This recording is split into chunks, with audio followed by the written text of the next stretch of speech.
สบายดีวันนี้เราจะมาเปลี่ยนฟอนต์ใน Google Chrome มาเป็นฟอนต์เพชรสลาดเนาะเพื่อความ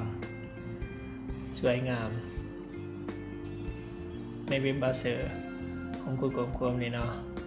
เอามาเบิ่งขั้นตอนและวิธีการที่จะเปลี่ยนฟอนต์เลยเนาะกดเข้าไปเปิดเบราว์เซอร์ Google Chrome เนาะลองกดตะกี้เนาะแต่เฮายังบ่ทันได้เปลี่ยนฟอนต์เลยฟอนต์หน้ามันจะเป็นฟอนต์ในระบบของ Google Chrome แล้วเนาะวันนี้เราจะมาให้มันอ่านฟอนต์เป็นฟอนต์เพชรสลาดเนาะเอาไปที่การตั้งค่ากดเข้าไป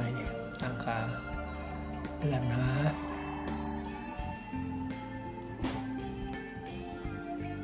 การกำหนดตัวอักษรเนาะอันนี้มันเป็นเลือกขนาดน้อยใหญ่เนาะนี่เป็นเลือกขนาดตัวอักษรที่ให้มันแสดงในระบบ Google เนี่ยเราจะมาเปลี่ยนตัวนี้เนาะเปลี่ยนเป็นฟอนต์ยังก็ได้เนาะที่เราอยากมันเป็นเนาะกรณีเราจะเปลี่ยนเป็นฟอนต์เป็นสระ OT ก็เปลี่ยนเป็นฟอนต์ที่เราจะลองเปลี่ยนเราเปลี่ยนหมดเลยเนาะ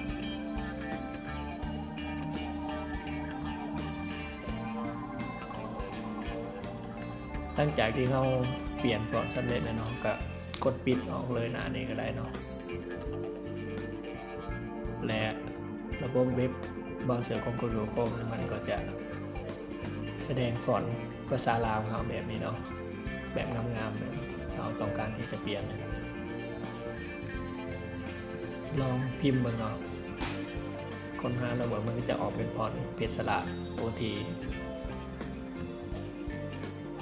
แบบที่เราต้องการที่จะเปลี่ยนเลยเนาะ